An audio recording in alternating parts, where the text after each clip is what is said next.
에베소 4장 17절부터 24절까지의 말씀입니다. 다 함께 읽겠습니다. 시작. 그러므로 내가 이것을 말하며 주 안에서 증언하노니 이제부터 너희는 이방인이 그 마음에 허망한 것으로 생각같이 행하지 말라. 그들의 총명이 어두워지고 그들 가운데 있는 무지함과 그들의 마음이 굳어짐으로 말미암아 하나님의 생명에서 떠나 있도다. 그들이 감각 없는 자가 되어 자신을 바탕에 방임하여 모든 더러운 것을 욕심으로 행하되 오직 너희는 그리스도를 그같이 배우지 아니하였느니라. 진리가 예수 안에 있는 것 같이 너희가 참으로 그들에게서 듣고 또한 그 안에서 가르침을 받았을진데 너희의 유혹의 욕심을 따라 썩어져가는 구습을 따르는 옛사람을 벗어버리고 오직 너희는 심령이 새롭게 되어 하나님을 따라 의와 진리와 거룩함으로 지심을 받은 새 사람을 입으라. 아멘.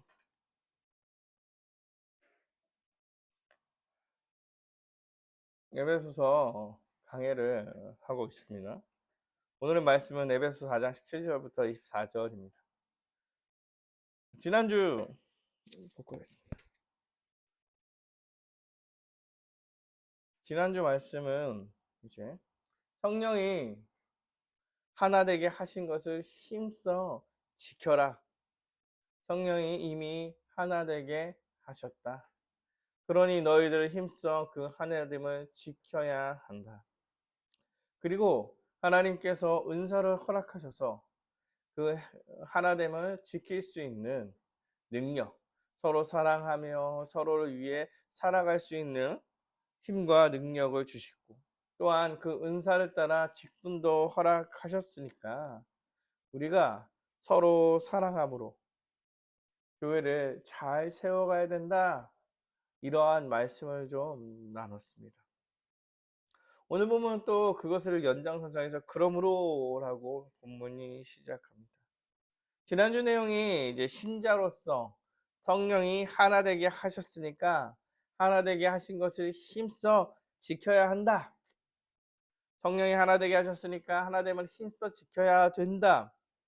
그러니까 이제 너희들 하나됨을 힘써 지켜 살아야 되니까 이제들 너희들 좀 달라져야 돼. 다른 사람이 좀 돼야 돼. 이전과 같은 삶을 더 이상 살면 안 돼. 라고 오늘 그러므로 라며 말씀을 시작하고 있는 것입니다. 그러므로 내가 이것을 말하며 주 안에서 증언하노니 이제부터 너희는 이방인의 그 마음에 허망한 것으로 행함같이 행하지 말라. 그들은 총명이 어두워지고 그들 가운데 무지함과 그들의 마음이 굳어짐으로 말미암아 하나님의 생명에서 떠나 있도다. 그들이 감각 없는 자가 되어 자신을 방탕함에 방임하여 모든 더러운 것으로 욕심을 행하고 있다. 행하되 이렇게 말합니다. 예, 그러므로 증언하노니 이제부터 너희는 이방인이 그 마음에 허망한 것을 행함처럼 행하지 말라 이렇게 얘기해요. 오늘 에베소서는 이방인 그리스도인들한테 쓰는 거겠죠. 그런데 이전에 그러나 이제는 너희들 이방인처럼 살지 마. 이방인의 옛 모습, 너희들의 옛 모습처럼 살지 말아라 라고 말하면서 그 옛 모습이 어떤지 말하고 있어요. 하지 말아라 하는 그 옛 모습이 어떤 모습인가? 이렇게 얘기할 때 그들이 총명이 어두워지고 총명이 어두운 사람이에요. 이전에 이방인의 모습을 살펴보니까 그들은 총명이 어두워졌어요. 총명이 어두워졌다는 생각이 어두워졌다는 거야. 보이지 않는다는 거죠. 어두워지면 보이지 않으니까. 지금 보이지 않아서 생각을 못하고 그 인생에서 가장 중요한 것이 무엇인지 보지 못한다고 말하고 있는 거예요. 우리 인생에서 가장 중요한 것은 무엇인데 그들은 총명이 어두워져서 그 무엇이 어떤 것인지 잘 못 본다 이렇게 말하고 있는 거죠. 우리 인생의 가장 중요한 문제는 어떠한 것입니까? 여러분 인생의 가장 중요한 건 뭐예요? 우리가 살아가는 인생의 가장 중요한 그것은 주 예수 그리스도의 십자가 복음으로 인한 구원이죠, 구원. 예수를 믿음으로 얻게 되는 죄 사함과 하나님의 아들로서 얻게 되는 하나님 나라. 그것이 우리한테 가장 중요한 것이죠. 가장 중요한 거예요, 가장 중요한. 그 옛날 이스라엘 사람들도 그것을 가장 중요하게 생각하면서 살아왔어요. 누가 하나님 나라의 백성이 될 것인가?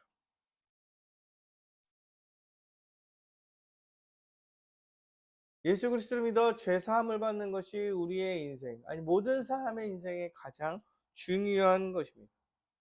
그런데 이 중요한 것을 보지 못하고 여전히 영원한 형벌 가운데 거하여 살아가고 있는 것이 아주 생각이 어두워지고 총명이 어두워진 문제라고 말하는 것입니다. 사랑하는 여러분, 우리 죄인된 문제, 구원의 문제가 해결되지 않은 상황에서는 그 무엇도 사실 큰 의미가 없습니다. 없어요. 저희 아버지 말투로 표현하면 불쌍하기 짝이 없는 사람들이에요. 그래서 총명이 어두워졌죠. 총명이 어두워지니까 무지합니다. 무지해요. 자신의 인생이 영원한 형벌로 달려가고 있다는 사실을 잘 모르죠. 총명이 어두워지니까 인생에서 가장 중요한 것을 인식하지 못하고 무지해서 무지한 대로 살게 되는 거예요. 그러니까 자신의 생각, 총명이 어두워진 상태에서의 자신의 생각과 인생을 살게 되죠. 중요하지 않은 것에, 가장 중요하지 않은 것에 힘쓰면서 살아가는 거. 이거는 무지한 거예요. 자기가 지금 영원한 형벌로 달려가고 있다는 사실을 모르는 채 아주 자신의 인생을 성실하게 살아요. 성실하게 살고 충실하게 살고 꿈을 쫓아서 막 여러 가지를 포기하면서 그렇게 살아가요. 그러면서 누군가는 꿈을 이루기도 하고 누군가는 못 이루기도 하고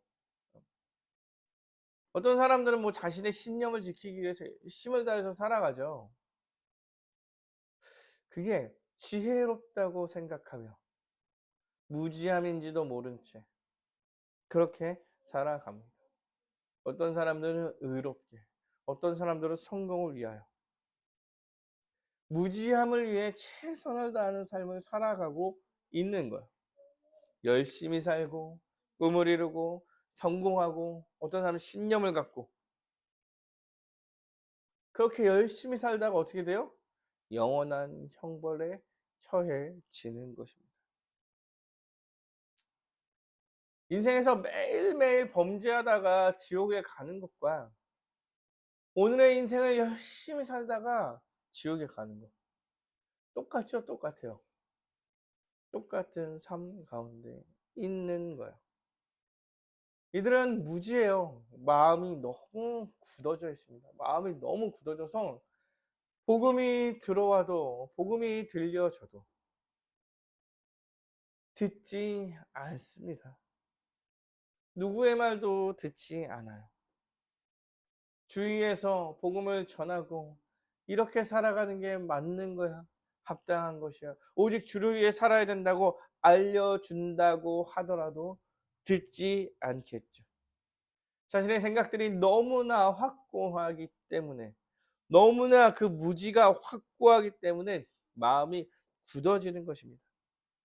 다른 사람의 말을 듣지 않아요. 그래서 하나님의 생명으로부터 떠나 있게 되는 것입니다. 8절에 하나님의 생명에서 떠나 있도다.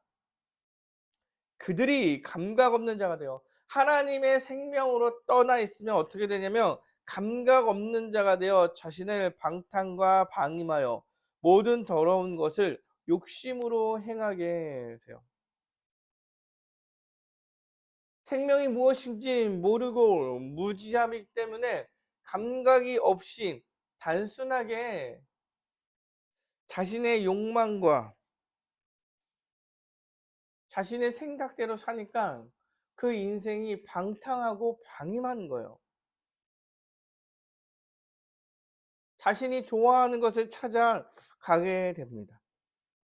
자신이 원하는 것을 찾아가게 되고 자신이 생각하는 것을 가게 되고, 그 영원한 생명이 아닌 그 외에 어떠한 목표를 갖고 달려가고 거기에 모든 인생을 쏟는 것은 사실 잠시 잠깐 동안의 즐거움을 찾으면서 살아가는 거예요. 그런 기준들은 다 잠시 잠깐의 것들을 찾아가는 거죠. 잠시 잠깐의 쾌락과 잠시 잠깐의 즐거움을 향해서 온 시간을 쏟으니 방탕하게 된다라고 말하는 거예요. 어떤 사람은 경제적인 여유로운 삶이 가져다주는 평안함을 추구하면서 살 거예요. 경제적인 여유로움이 가져다주는 평안함, 그것을 추구하면서 살아요. 그래서 그것을 위해 온 힘을 쏟습니다. 생각해 보세요. 근데 사실 뭐 경제적인 여유로움을 추구만 해요, 사실. 추구만 하지 실제로 스스로 경제적인 여유로움을 이뤄낸 사람은 별로 없죠. 경제적인 여유로운 삶을 사는 사람은 드물어요, 드물어. 이 삶을 살기 위해서 온 힘을 다해서 살아감으로 사실 스트레스 받는 사람이 더 많죠. 이루어낸 사람은 굉장히 적어요. 근데 이루어낸다 한들 그게 만족이 돼서 살아간다 한들 그 모든 것도 사실은 영원한 형벌로 달려가는 길인 거죠. 요즘에는 막 사람들이 자신이 하고 싶은 거, 취미생활 아니면 꿈을 쫓아 살아요. 취미생활을 찾다가 그 취미생활이 직업이 되기도 하겠죠. 자기가 좋아하는 것들, 사실 쾌락을 따라서 쫓아서 살아가는 것이죠. 자신이 좋아하는 것에 인생의 목적으로 살아갈 때 재밌고 즐거움이 있겠죠. 그러나 사랑하는 여러분, 잠시 잠깐의 이 땅에서 살아가는 잠시 잠깐의 순간을 위해서 열심을 다해서 살아가다가 영원한 지옥에 가는 거예요. 근데 그나마도 그것을 추구하며 살아가는 사람들이 실제로 정말 그것을 추구하면서 행복하게 사느냐라고 말하면 또 그렇지도 않아요. 자신이 하고 싶은 거나 취미 생활을 열심히 하면서 살려고 하고 꿈을 쫓아 살려고 할 때 포기해야 될 것들이 너무 많죠. 그래서 사실 그것을 하기 위해서 또 다른 걸 또 열심히 하면서 스트레스를 받아요. 뭐 이게 우리가 지금 살아가는 삶의 아주 기본적 모습이 아닌가 싶습니다. 그런 꿈이나 취미 생활을 위해서 많은 고난을 감수해야 하는 거죠. 그렇게 열심을 다해서 그 모든 것을 다 이루고 영원한 형벌로 죽는 거예요. 주 예수 그리스도의 십자가 복음이 아닌 모든 것들은 사실 잠시 잠깐 우리를 즐겁게 해주는 것입니다. 우리가 이 땅 가운데 여러분 얼마나 긴 시간을 살게 될까요? 제 기준으로 한 길게 살면 50? 여러분도 55? 의준이 60? 뭐 이 정도 되겠죠. 네, 60년 남은 인생이 길어야. OECD 기준으로는 남자가 80세가 약간 안 되나? 우리나라 평균 나이가 그래요? 많이 늘었나 보다. 자매님들 좀 더 되는 것 같고. 네. 길어야 그 인생 그 정도 사는 거예요. 여러분, 성경의 역사와 하나님께서 관여하시고 개입하시고 이루신 역사 가운데서 50년은 너무나 짧은 인생입니다. 하나님께서 길이 참으시며 그 역사를 이끌어 오실 때 이삭이 야곱을 낳기 위해 기도한 시간이 20년이에요. 이삭이 태어나고 야곱을 낳을 때까지 아무 하나님께서 정말 이끌어 가셨겠죠. 지키고 보호하셨겠지만 뭐 그 큰 역사 가운데 아무것도 성경에 기록되어 있지 않습니다. 요셉이 애굽에 들어가서 이제 모세 시대에서 이스라엘 백성들이 많아질 때까지 요셉이 알지 못하는 새 왕이 일어날 때까지 그 시간인데요. 창세기에서 요셉이 애굽으로 들어간 다음에 애굽 백성이 많아질 때까지가 요셉을 알지 못하는 세대가 일어났을 때까지. 그럼 보통 몇 년이에요, 몇 년? 짧게 잡아도 한 5, 60년 되지 않겠습니까? 한 60년 넘으면은 한 나라 대통령을 기억하지 못할까요? 뭐 하여튼 말라기와 마태복음의 중간기가 400년이에요. 400년. 아무 일도 일어나지 않은 그 400년. 하나님께서 역사를 크게 이끌어 오시는 우리의 인생에 너무나 사실 짧은 순간을 살아가고 있는 거. 이제 하나님과 완성된 하나님 나라에서 더 많은 시간을 누리게 될 거예요. 그리고 지금도 그 누리는 시간을 땡겨와서 지금도 이미 임한 하나님 나라에서 그 나라를 누리며 살아가고 있는 거죠. 어떻게 해요? 예수 그리스도께서 십자가에 달려 죽으심으로 그를 믿음으로 받은 하나님 나라에서 그 잠시 잠깐의 삶을 위해 반탕하게 살아가고 있는 거예요. 그를 위해서 더러운 것에 욕심을 내며 행하며 살아가기도 합니다. 잠시 잠깐의 삶을 위해서 열심을 다해 삶을 살아요. 근데 그것을 위해서 때로는 불의와 불합리를 자행하기도 하고 다른 사람을 생각하지 않는 이기적인 삶을 살기도 하며 어떤 때는 그런 삶들이 당연하다며 아니 어쩔 수 없다며 타협하고 살아가죠. 핑계를 대며 욕심대로 살아가요. 여러분 친구들을 만나면 제가 친구들을 만나면 고등학교 친구들을 만나면 돈 벌고 성공하는 얘기를 해요. 어떻게 하면 성공하는지에서 막 얘기를 해요. 그런데 그런 얘기의 가운데 불의하며 불합리한 것들도 되게 많죠. 그런데 세상이 그래서 어쩔 수 없다고 합리화하죠. 그렇게 자기 욕심을 따르기 위해서 서러운 것에 손을 대며 나아가고 있는 것이 현실이라.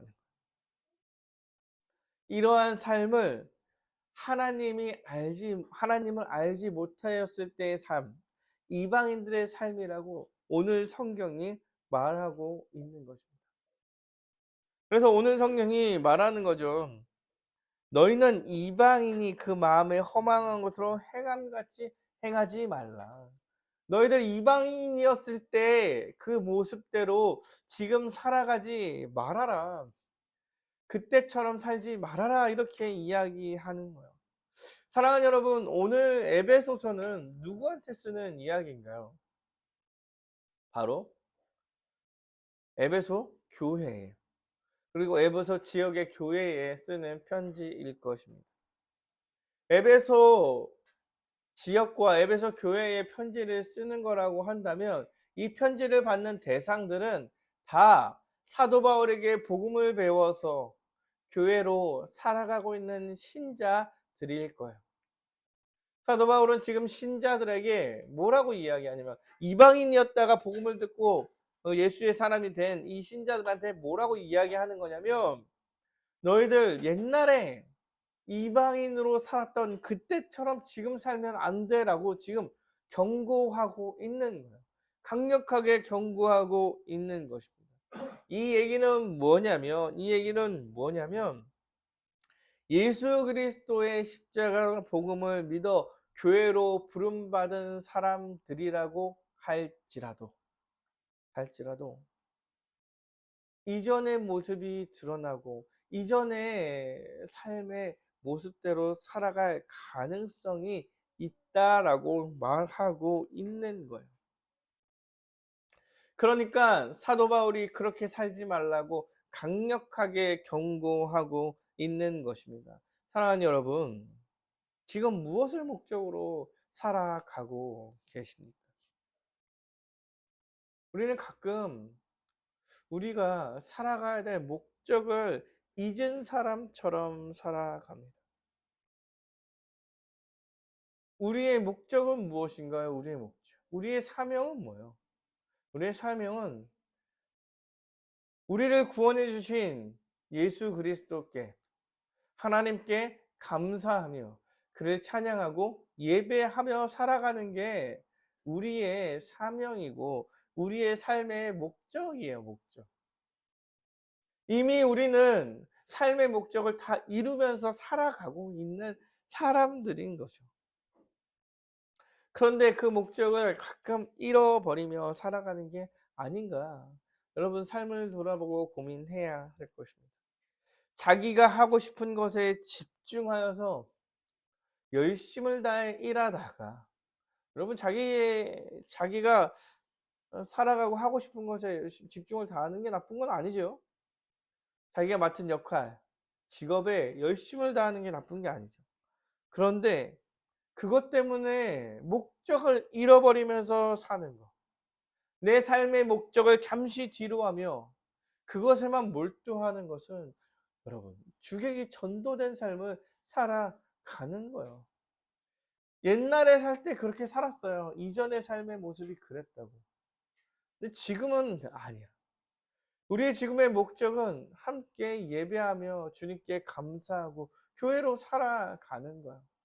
교회 안에서 평강을 누리며 살아가는 게 우리의 삶의 목적이고 나머지는 그 다음 일이 되는 거야. 때로는 경제적으로 여유로워 보이는 사람들이 모습이 보이면 부러워서 흔들리는 마음이 생깁니다. 그럴 수 있죠? 그럴 수 있어요. 근데 여기서 멈추면 좋은데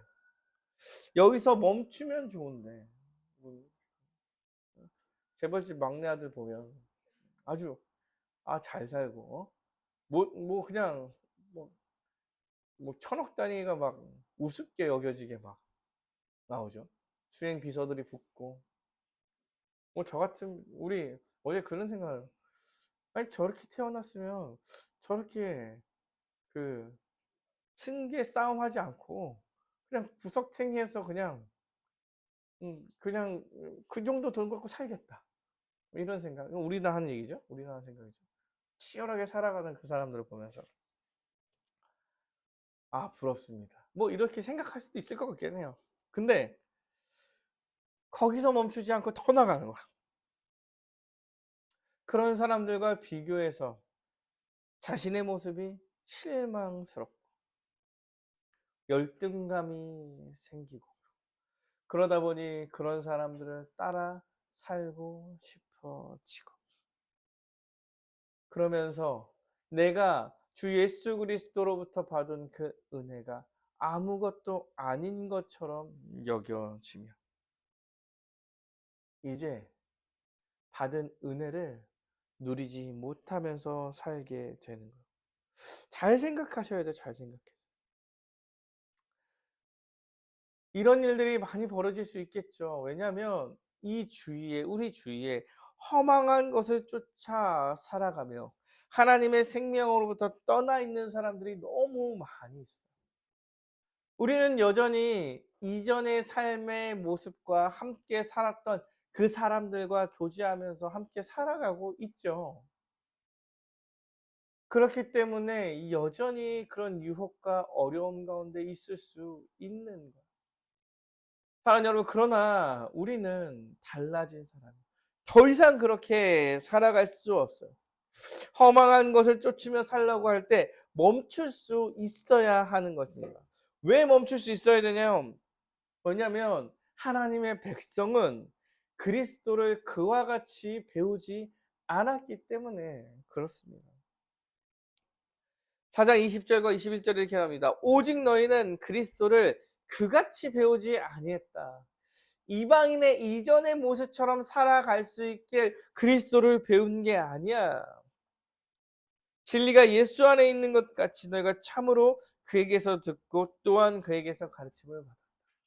우리는 예수를 그렇게 배우지 않았고 우리는 예수 그리스도의 가르침 가운데 참으로 그에게서부터 받아 살아가고 있는 거야 라고 얘기하는 것입니다. 우리는 예수 그리스도의 가르침을 받아 살아가는 사람들, 예수 그리스도에 대한 지식을 가지고 살아가는 사람들이죠. 그 지식을 믿음으로 살아가는 사람들이요. 우리가 배운 지식은 험한과 방탕과 방종이 아닙니다. 우리가 배운 지식은 예수 그리스도에 관한 지식이에요.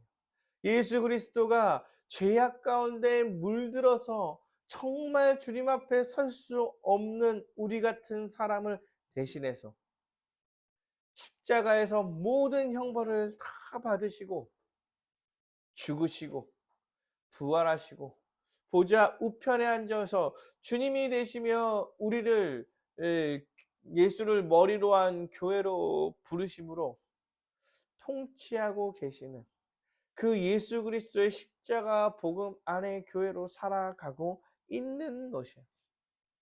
이미 존재론적으로 변화된 자로 살아가고 있어요. 내 자신을 위해서가 아니라 예수와 이웃을 위해서 살아가는 아주 근본적이고 본질적인 모습이 우리한테 나타나면서 살아가고 있는 자예요. 더 이상 예수를 믿지 않는 이방인의 모습으로 돌아갈 수 없습니다. 우리는 예수 그리스도에 대한 진리가 무엇인지, 영원한 생명이 무엇인지, 그 영원한 생명을 갖고 이 땅 가운데서 살아가는 것이 어떤 것인지를 진짜 배운 사람들인 거예요. 이제 이 믿음 때문에, 믿음으로 인하여서 성령받아 예수 안에서 변화된 존재 때문에 더 이상 이전의 삶의 모습으로 돌이켜 살아갈 수 없어요. 사랑하는 여러분, 뒤 돌아보십시오. 응? 옛날처럼 살 수 있겠습니까? 어떠세요? 응. 제가 이런 생각 많이 한다고 몇 번이나 말씀드린 것 같아요. 아, 내가 상상하면서 많이 노는데 내가 고등학교 때로 돌아간다면, 중학교 이런 생각 안 한다. 돌아간다면 내가 진짜 열심히 해서 어디 가고 뭐 하고 이랬으면 좋을 것 같아 라는 생각을 하는데, 그럴 때마다 뭐가 문제냐면 신앙을 못 찾을 것 같다는 생각을 계속해요. 결국 돌아가도 예수를 믿는 삶을 더 일찍 살게 사는 것이 내가 하고 싶은 일이겠구나.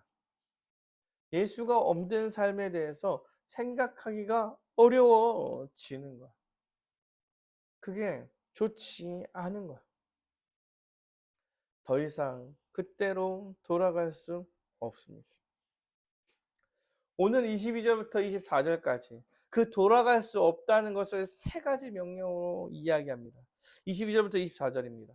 너희는 유혹의 욕심을 따라 썩어져가는 구습을 따르는 옛사람을 벗어버리고 옛사람을 벗어버리고 오직 너희는 심령이 새롭게 되어라. 하나님을 따라 의와 진리와의 거룩함으로 지으심을 받은 새 사람을 입어라. 이렇게 얘기해요. 세 가지 명령이 뭐냐면 옛사람을 벗어 버려라. 심령을 새롭게 되라. 새 사람을 입으라. 이렇게 세 가지입니다. 사랑하는 여러분, 제가 원래는 5장 2절? 5장 2절까지 본문을 잡았었는데 여기서 설명할 게 있어서 본문을 여기서 끊었어요. 그래서 좀 오늘 설교가 짧아질 수도 있겠다 했는데 입이 좀 많이 갔어. 그런 생각을 많이 하면서 준비를 했어요. 그래서 여러분, 이 얘기가 지금부터 얘기가 어려울 수도 있고 쉬울 수도 있고 많이 들은 얘기일 수도 있지만 들어보셔야 됩니다. 이 세 가지 명령은 사실 앞에 가르침을 받았을진데 라는 주동사를 받는 부정문이에요. 부정문. 그러니까 명확하게 표현하면 이렇게 옛사람을 벗어버리고 심령이 새롭게 되어 새 사람을 입었음을 너희가 배웠다. 이거예요. 배웠다. 잘 생각해 보시오. 잘 생각해 보면 이 단어가 좀 이상하긴 해요. 왜요? 옛사람을 벗어버려라. 이렇게 얘기해요. 근데 여러분 생각해 보십시오. 우리의 이전의 옛사람이 우리가 벗는다고 벗어지는 겁니까? 심령이 새롭게 되어. 심령이 새롭게 되라 이렇게 얘기하는데 여러분 이것도 마찬가지죠. 내가 심령이 새롭게 될 거야. 심령을 불러와서 성령을 불러와서 성령을 내 안에 딱 두고 내가 그러면 심령이 새롭게 되는 게 내가 할 수 있는 일입니까? 세 번째도 마찬가지예요. 의와 진리와 거룩함을 지으심을 받았으니 새 사람을 입어라. 사랑하는 여러분, 새 사람을 입는 것이 내가 할 수 있는 일입니까? 사실 옛사람을 벗어버리든 심령이 새롭게 되든 새 사람을 입든 이 모든 것들은 우리가 할 수 있는 일이 아닙니다. 명확하게 이야기한다면 하나님께서 죄인된 우리를 예수 그리스도의 십자가의 은혜로 구원해 주심으로 우리에게 벌어진 일들이죠. 주님께서 우리에게 해 주신 것들이에요. 해 주신 것들. 예수님께서 죽고 부활하시고 승천하시며 교회로 부르셨습니다. 그 모든 사역이 있기 때문에 우리가 이렇게 된 거예요. 된 거. 우리가 한 게 아니야. 한 게 아니야. 그럼에도 불구하고 모든 성경이 했다라고 번역하고 있어요. 사도 바울의 심정이 했다였던 거. 했다. 명령어였던 거. 명령어. 물론 다 예수님께서 하나님께서 예수 그리스도를 통해서 해주신 일이지만 사도 바울은 이게 우리가 해야 하는 것처럼 이야기하고 있는 거예요. 해주신 거지만 해야 돼. 해주신 것이지만 해야 돼. 해주신 것이지만 해야 돼. 라는 이야기를 하고 싶고 강조하고 싶은 것입니다. 이게 사도 바울의 신학이 담겨 있는 얘기인데요. 여기서부터 이제 신학적 얘기를 조금 해보려고 합니다. 신학적 얘기를 조금 해보려고. 사도 바울의 신학에는 직설법과 명령법이라는 게 있습니다. 직설법이라는 건 뭐냐면 직설이라는 건 하나님께서 이미 하신 일, 하나님께서 우리에게 이미 이루신 일을 직설법이라고 얘기해요. 은혜적 측면에서 한 걸 직설법이라고 얘기하죠. 그럼 명령법은 뭐예요? 명령법. 해라라고 얘기하는 해라. 하나님께서 하신 일을 근거하여서 너네들 이제 어떻게 해야 되지 않겠냐라고 말하는 거예요. 변화된 존재로서 살아가야 될 마땅한 모습을 이야기하는 것이 명령법이에요. 바울은 자신의 서신서에서 이 직설법과 명령법을 긴밀히 연관시키면서 이야기합니다. 하나님께서 하나님의 일을 이루시고 우리를 새 사람이 되게 하셨다. 그러므로 신자는 그 새 사람으로 살아야 된다. 이렇게 말하고 있는 거예요. 사랑하는 여러분, 그래서 사도 바울의 서신서가 보통 구성 자체가 대부분 이렇게 되어 있는데, 오늘 에베소서는 6장까지 있죠. 그러면 1장부터 3장까지는 직설법적 내용을 좀 얘기해요. 하나님의 은혜로, 예수 그리스도의 은혜로 우리가 어떻게 되었다. 그래서 여러분, 에베소서 잘 살펴보면 에베소서 1장에 삼위 하나님의 능력으로 우리가 구원을 받았고, 하나님께서 예수를 통하여서 교회를 세우셨고, 그 교회는 예수 그리스도의 죽으심과 부활하심으로 세워진 것이며, 그 교회가 한 몸으로 세워졌어. 이렇게 이야기하면서 시작하죠. 그리고 4장에 왔을 때, 그러니까 너희들 성령이 하나 되게 하신 것을 힘써 지키면서 살아야 돼. 너네들 그렇게 살아야 돼, 살아야 돼, 살아야 돼. 얘기가 4장 이후에 조금 나타나기 시작해요. 이게 사도 바울이 주로 이야기하는 것들이에요. 것들. 사도 바울이 이야기하고 싶은 것들이에요. 여러분, 근데 이렇게 뭐 크게 이렇게 됐다고 계속 그렇게 되는 건 아니에요. 한 장 구성 안에서도 사도 바울이 좀 직설법적인 얘기 좀 하고 그 다음에 명령법을 붙여서 얘기하는 경우도 많아요. 하여튼 사도 바울은 이 직설과 명령을 균형 있게 다루면서 이야기하고 있어요. 그런데 이 순서는 매우 명확합니다. 매우 명확해요. 뭐가 먼저 가요? 뭐가 먼저 가? 직설법이 먼저 올 수밖에 없습니다. 사랑하는 여러분, 우리가 어떻게 해가지고 하나님의 은혜를 받은 게 아니에요. 그럴 수는 없습니다. 언제나 순서는 직설법이 앞에 있겠죠. 어떻게 해요? 하나님께서 예수 그리스도를 통한 은혜를 우리한테 부어 주시고, 그 은혜를 부음받은 자들이 신분이 변화되어서, 존재가 변화되어서, 존재를 변화시킨 성령의 능력으로 이제 어떻게? 명령법대로 하나님 나라의 백성으로, 교회로, 성도로, 신자로 마땅히 살아갈 수 있는 능력을 가지고 살게 된다고 이야기하는 거예요. 그러니까 너희들 살아라, 이렇게 이야기하는 거죠. 그래서 직설법과 명령법을 이야기할 때 순서가 바뀌는 일은 없습니다. 언제나 직설법이 먼저, 그 직설법을 근거로 명령을 하고 있는 거죠.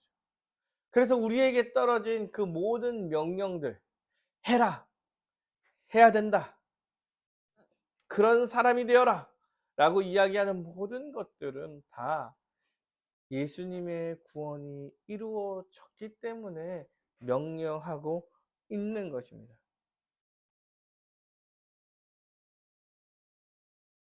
그래서 이 두 가지는 같이 쓰일 수 있어도, 같이 쓸 수 있어요. 같이 쓰이면 직설법이 무조건 우선합니다. 그런데 여러분, 사도 바울이 언제나 이런 식으로 이야기하기 때문에 우리가 사도 바울의 어법에서 생각해야 되는 게 뭐냐면, 명령만 하고 있다 하더라도 그가 직설법을 전제로 명령하고 있다는 사실을 기억해야 하는 것입니다.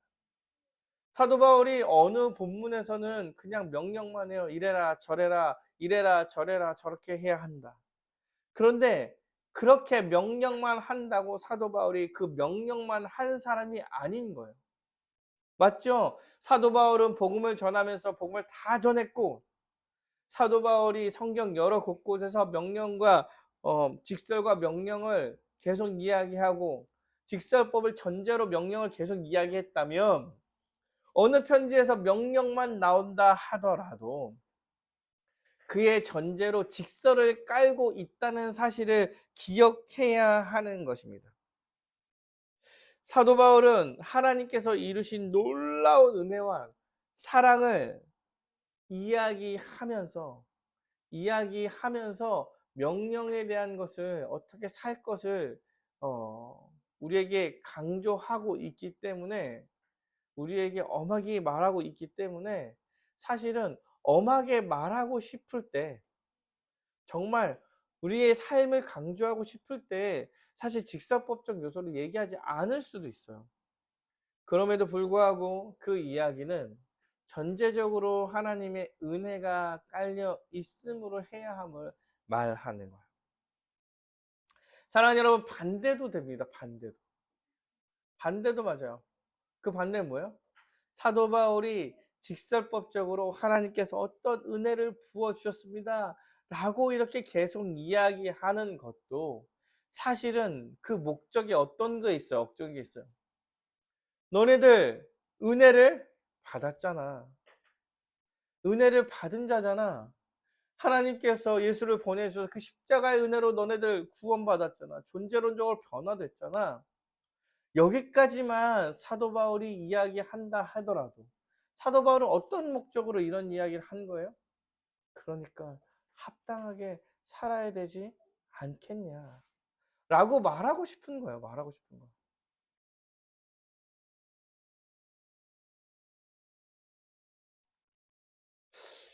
근데 이런 얘기할 때 착각하는 사람들이 있어요. 우리가 착각하는 것 중에 하나가 존재적 변화만 나왔을 때, 우리가 둘 다 착각하는 경우가 있어요. 첫 번째, 명령법만 나왔을 때 우리는 어떤 착각을 하냐면, 아, 우리가 잘 살면 구원을 받겠구나. 행위적인 요소로 구원에 대한 이야기를 하려는 경향이 생겨요. 그러면서 얘기해요. 야, 사도 바울이 이렇게 얘기했어. 이렇게 하라고 그랬잖아. 하면 구원을 받을 거야. 이렇게 얘기했잖아. 오늘 본문도 마찬가지죠. 어떻게 얘기했어요? 뭐야? 새, 새 사람을 입어라. 옛 것을 벗어버려라. 너네들 입는 거야. 이거는 내가 입는 거야. 하나님이 이렇게 펼쳐만 놓으셨고 우리가 입는 거야. 우리가 입어야지 구원받는 거야. 이런 식으로 이야기하려고 한 게 아니에요. 그렇게 말하려고 한 것이 아닙니다. 전제적으로 새 사람을 입게 해 주신 것은 예수이지만, 예수의 복음이지만, 예수의 십자가 복음이지만, 너네들 그 입은 자로서 열심히 입은 상태로 살아야 되지 않겠냐라는 이야기를 하고 싶어서 입어라 라는 명령적 어조를 이야기한 거예요. 사랑하는 여러분, 직설법이 강조되었다 해서 사람들이 착각하는 경우도 있어요. 뭐요? 존재가 바뀌었기 때문에 존재대로 살아갈 거야 이렇게 이야기하니까 존재가 바뀐 대로 살겠구나 라고 생각해서 우리는 아무것도 하지 않아도 되겠구나. 존재가 바뀌었다니까 자연스럽게 존재가 드러나니까 나는 가만히 있어야지. 여러분, 이런 것을 신학적 용어로 하이퍼 칼빈이즘이라고 해요. 우리 뭐 얘기 좀 해봐. 제가 이런 얘기 많이 했죠. 그리고 우리가 해야지 됩니다. 이걸 행위구원이라고 이야기하죠. 이것을 알미니안적 요소가 있다라고 이야기하는 거예요. 그래서 그 알미니안적 요소가 있다라고 이야기한 것에 대한 생각을 끌고 가가지고 감리교가 있는 것이고, 감리교가 살아가는 삶에 초점을 맞춰서 생긴 거고, 은혜에 초점을 맞춰서 생긴 게 칼빈주의라고 생각한다면, 여러분이 그들이 왜 이렇게 좀 다투고 있는지 좀 이해가 되세요? 그런데 사실 다툴 이유가 없어요. 다툴 이유가 없어. 우리는 사도 바울이 그 두 개 다 강조하고 있으며 전제가 되는 그 은혜의 요소에 따라서 행함을 이야기하고 있다는 것을 알기 때문에 그렇습니다. 사랑하는 여러분, 아무것도 하지 않아도 된다고 생각하는 것은 매우 잘못된 생각입니다. 사도 바울은 언제나 직설법과 명령법을 같이 사용하고 있다니까요. 존재적으로 변화됐으니까 살아야 한다고 우리한테 말하고 있는 거예요. 이게 하나님께서 하나님 나라를 이끌어가는 방식인 거예요. 방식인 거예요. 존재적으로 변화시켜준 너희가 힘써 살아가는 것이 하나님 나라의 방식이고 방법이라는 거예요. 살 수 있는 능력을 주신 거예요. 살 수도 있고. 그러니 스스로 잘 열심히 살아. 잘못 살면 회개하고 돌이키고 다시 와. 이것이 하나님께서 계획하신 나라의 삶의 방식이에요. 그래서 우리는 존재론적으로 변화된 자로서 힘써 열심을 다해 의지를 갖고 생각을 갖고 살아가야 하는 거예요. 왜요? 아직 완성되지 않은 나라잖아요.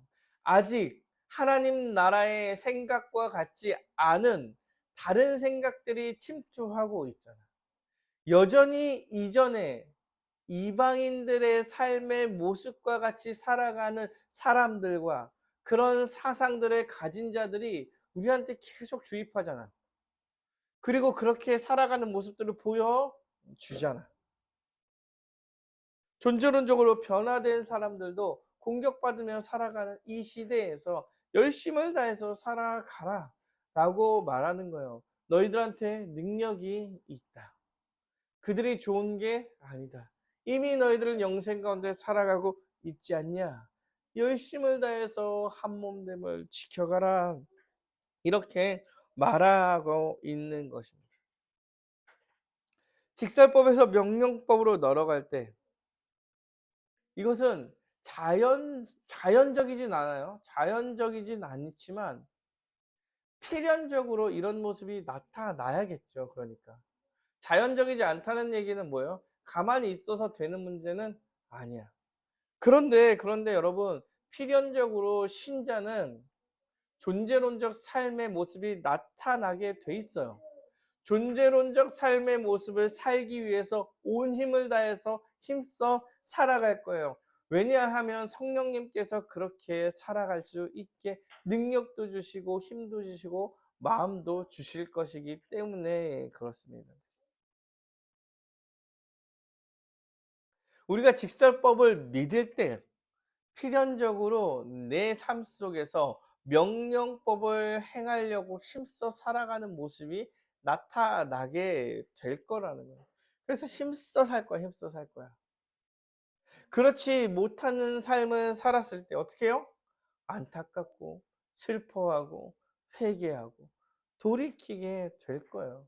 이것이 사도 바울이 말한 직설법과 명령법의 관계입니다. 사랑하는 여러분, 제가 왜 지금 직설법과 명령법의 관계를 이야기하냐 하면은 직설법과 명령법의 관계가 신앙생활에 매우 중요한 역할을 하기 때문에 그래요.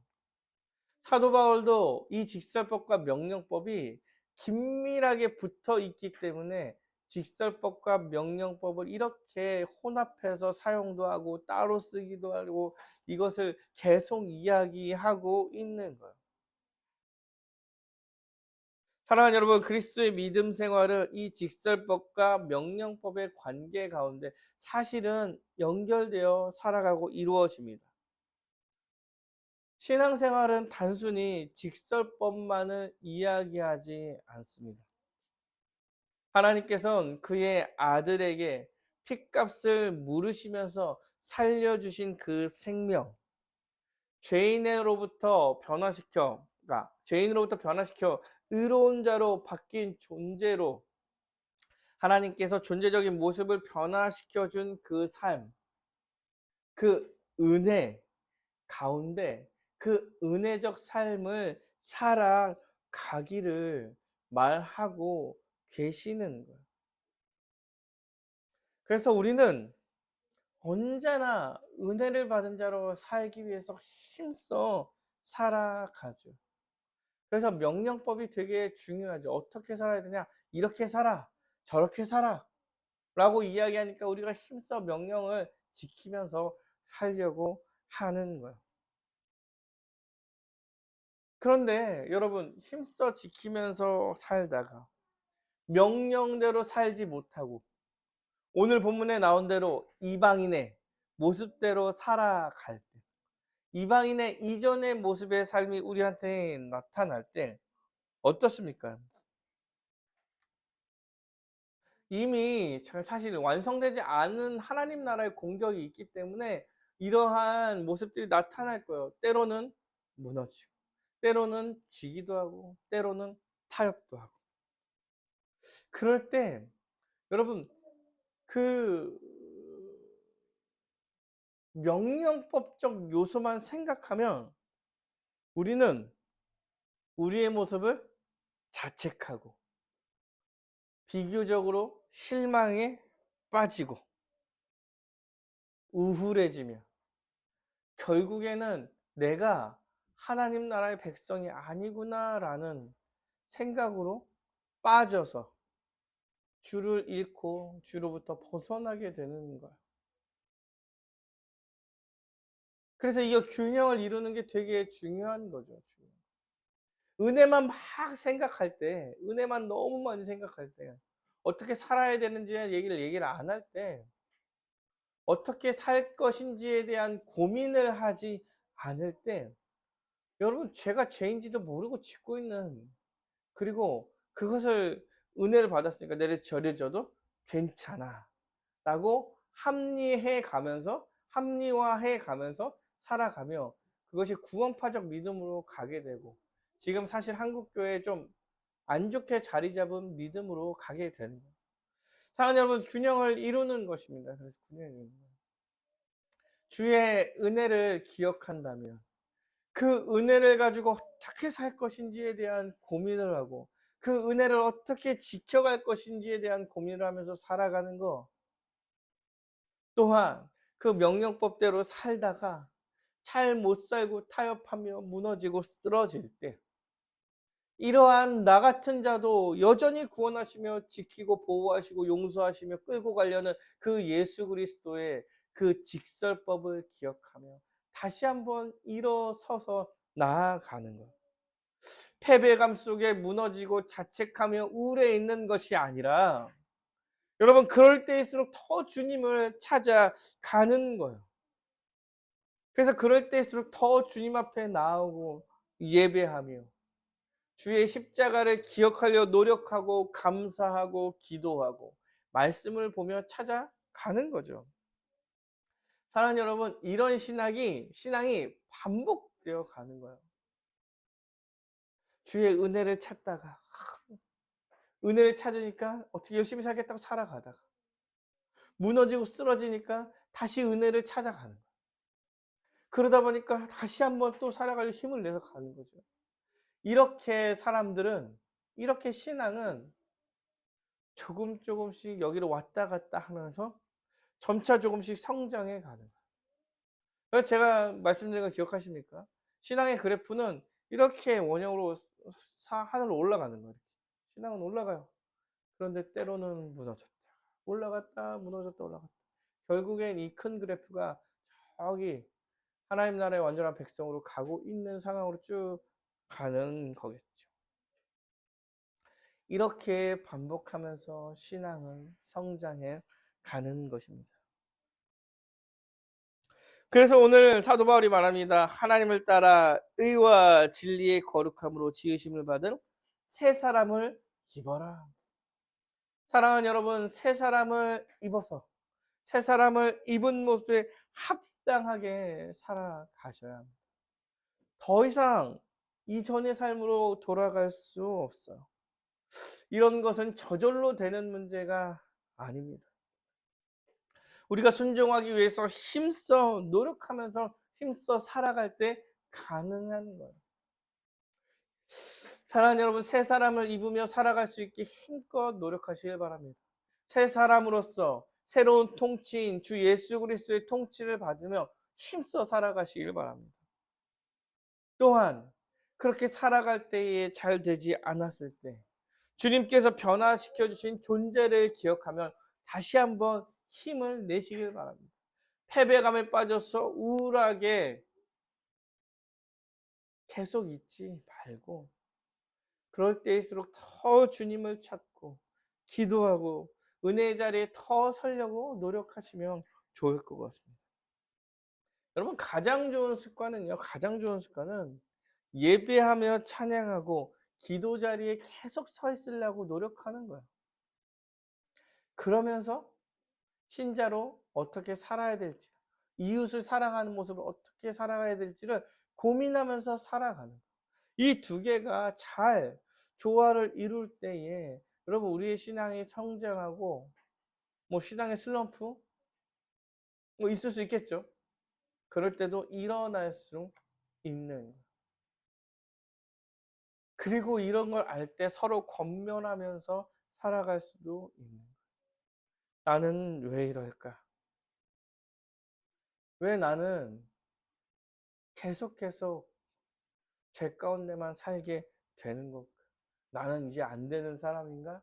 라고 이야기할 때 그 죄인을 주님께서 살려 놓으셨다는 사실을 기억하며 주의 은혜를 감사하며 아, 내가 대단한 존재가 아니구나라는 것을 깨닫고 다시 한번 힘써 살아가고 그러다가 또 은혜를 바라고 다시 한번 힘써 살아가고 그래서 계속 신앙이 성장하고 더욱더 주님께 순종하며 살아가는 여러분이 되시기를 간절히 바랍니다.